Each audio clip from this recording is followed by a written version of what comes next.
4 panelists I'll mention next, but if you've got questions, this is going to be kind of like a general kind of Q&A. So if you've got questions, feel free to tweet them at DeliverConf, and we're going to pull them up and use that as a part of the conversation.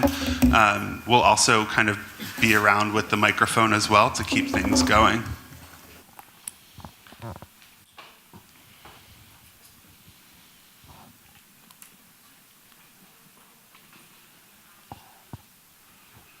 So Sally Robinson is on stage now. Sally is a project manager at Corporation Pop. We met a few years ago. We were talking about this last night at the PM Summit, and I think she might mention some of our friends here in the room, but you're going to talk about kind of coming back into project management, which is an interesting take that I'm looking forward to hearing. So everyone welcome Sally. Thank you.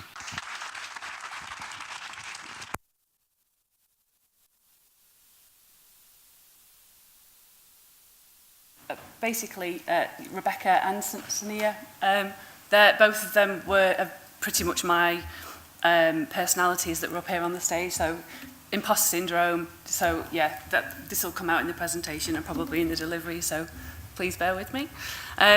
So, yeah, I wasn't even managing projects 3 years ago. So, it's a real privilege to be able to stand up here today at the Deliver conference, which was where my DPM journey restarted a couple of years ago. So my talk is about coming back to project management, as Brett said, thank you. So once a project manager, always a project manager. First things first, you know my name's Sally Robinson. I'm a project manager at Corporation Pop, and we're a really forward-thinking agency who puts the user at the heart of the delivery plan. No 2 projects are ever the same. We work across a variety of platforms, mobile applications, VR projects and websites. As a team, we are pushed out of our comfort zones daily, which puts us all into a perpetual learning curve and can sometimes put us in unfamiliar surroundings, like speaking to you all today and doing the thriller dance here. We work to an agile methodology, but we aren't purists. We've got our own hybrid process that recognises that sometimes big design is needed up front, or there are lots of dependencies in the life cycle of the project. That's the team. Good guys. So back to where I fit into this. I want to tell you a little bit about my journey as to how I got here today. So it started in 1999. Originally moved to London. I was only 9 years old, so I started young. But my fortunes quickly changed, and I learned the ropes fast. It was all offline back then. Emails hadn't long been the norm. Most digital chatter was around the impending doom of the Y2K bug and So, and I started working on, all the cool kids had Nokia 3210s. Sorry, my slide's gone a bit fast. All the cool kids had Nokia 3210s in their pockets, and Craig David was popular first time round, allegedly. So that's how I've got to here. So 8 years later, I left agency life behind and London. By then, I could manage offline projects end to end. I could organise photo shoots and buy print for complex direct mail. I'd worked on pan-European campaigns for Canon, brochures for Harrods, sent sand through the post for Thomas Cook, which wasn't timely because it was just after the Ryson had been intercepted at the White House. I think that was 2002, 2003. So I left agency life to be a mum. I was ready. I was ready to skip away from the late nights waiting on Cyrillic translations to mount artwork for a campaign that made cigarettes sexy for Russian 20-somethings. I was ready. Oh, sorry. I'm going back, I'm jumping back. Bear with me. I'd had my fill of managing resource around creative teams that wouldn't work on such campaigns for cigarettes because, it's morally wrong.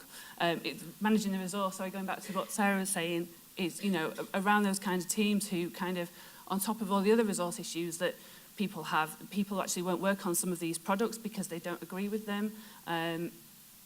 So we had the army, but people won't work on the army because they were conscientious objectors. We had a whiskey product campaign that people wouldn't touch, wouldn't go near, basically, because they were just, all these reasons, all very good reasons, but, as a project manager, at the end of the day, you're solving problems and you've kind of got to carry on and just find somebody that's going to work on that job. So it was a logistical nightmare, but it was enough to make me think I was ready for coffee mornings with the Mum Brigade. And that was saying something. And with all my experience, I was surely ready to manage a much smaller human being, yes? No. I was not ready. I was suddenly out of control. He was the driver, I was the passenger, in hurtling towards anarchy with a one-foot dictator at the wheel on this big, crazy parental fun bus. He said when, he said how, he said where, but that had been my job, or it had, it was, but not as not dictator, obviously. Not there. I was methodological in everything I did. I tried to apply the critical path in mundane tasks. I tried to be efficient. Timing had been everything, and then wham, this brand new human being turned my semi-perfectly organised life into chaos. I'll apologise now if this all seems a little self-indulgent. I don't, I'm not consciously wanting to talk about myself, but it's really kind of about how the journey and all the offline background to what I've got and how it's kind of relevant to what I'm doing now. And the realisation I had at the first DPM UK 14 conference is relevant. So when the opportunity to attend the conference presented itself, I was working part-time at Corporation Pop, and there was a project management role on offer. By now my kids were school age, they follow me everywhere. So arguably I already had 2 demanding clients with high expectations, little budget and a long-term delivery plan.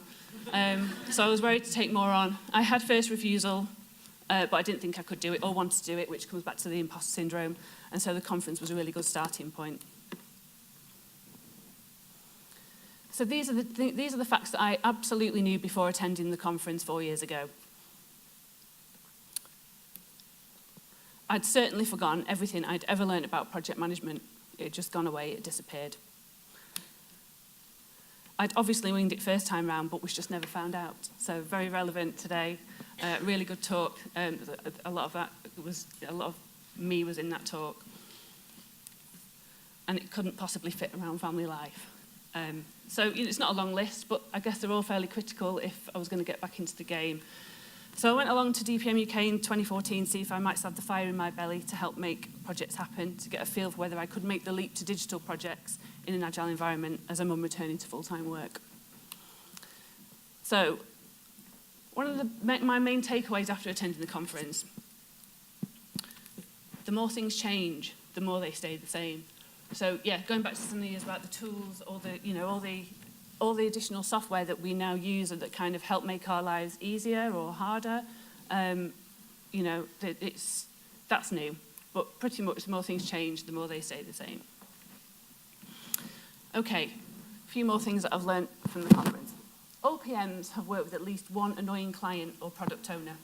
I'm sorry if someone's just sprung into your mind now that you're trying to escape from today. But yeah, so I'd say that's a good fact. All clients have at least one ridiculous deadline, budget, or both. So, but you're all here today, so it's doable, okay? So, no 2 PMs use the same software for the same task. So, I know Shahina, you did a talk yesterday, didn't you? A workshop about all the different tools that are out there. And everybody does use something different because we've all got different clients, we've all got different teams that work in different ways. So there's Jira, Harvest, Resource Guru, Traffic, Trello, Basecamp, Workbook. Of course, there are other project management software options available, hundreds probably. That's why we wash up. So no project has the perfect formula. So we always, retrospectives, we're always learning and adapting and improving, selfishly or as a team, but we're always moving forward. All project managers need support, which is why this conference and others like it exist. Obviously, this is the best one. We're all here today kind of trying to take something away from the people that kind of stand on the stage and all the conversations that we have out in the bar area. So the dawn of enlightenment for me was this. In the 8 years I'd actually been away from project management, nothing fundamental had actually changed. The problems that we faced as project managers a decade ago are the same. I was in familiar territory and actually was home. I've got on the screen one of the 4 Agile manifestos, one of the 4 principles. So in the Agile manifesto, interaction individuals over processes and tools. As project managers, we need to solve problems daily, to communicate constantly and ultimately get the best out of everybody we converse with. I could do this, I thought. after the conference. I was already doing it. Everything else was just kind of the gravy.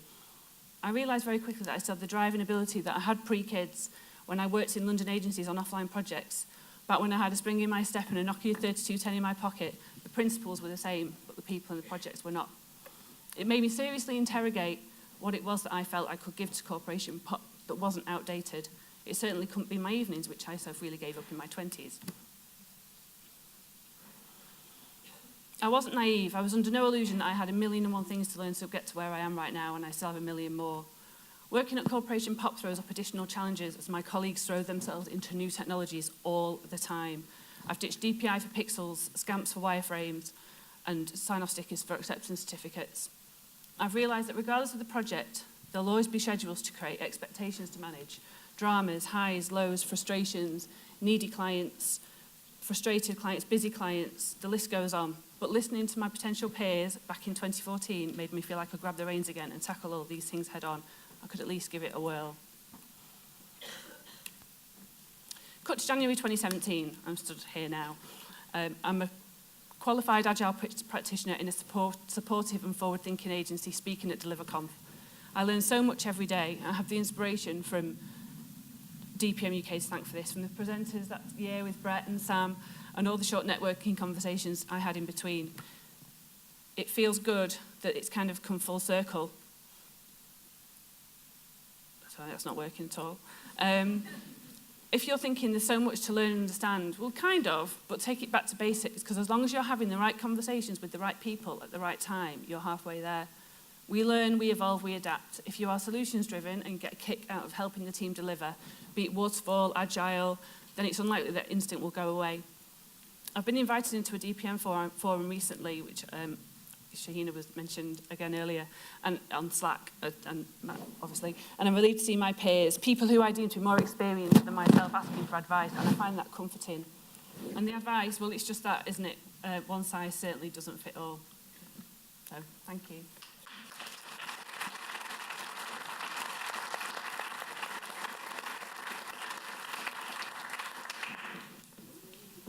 Thanks so much, Sally. Really interesting talk for me, because I think it's a little frustrating to hear things haven't changed. But I think that events like this will help to kind of bring more change. And I think we're seeing we're creeping along a little bit. Anyway, does anyone have any questions for Sally? One right back here. Just wait for the mic for me.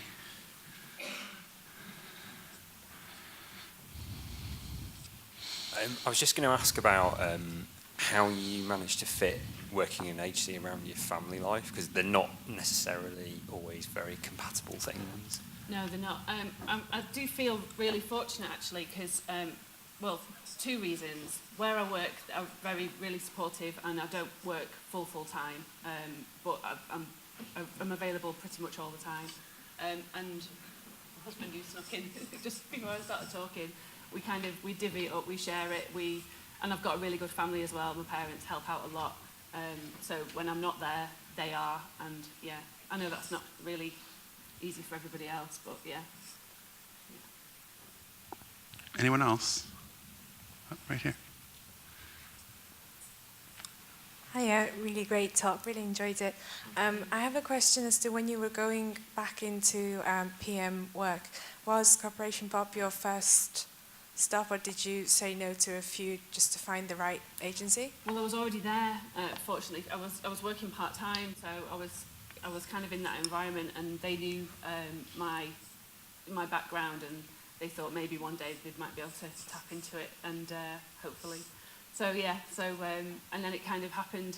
It just happened at the right time. So yeah, the time imposter syndrome, the timings were all there. I was lucky. Anyone else? No? Okay. Well, thank you again, Sally. Thank you.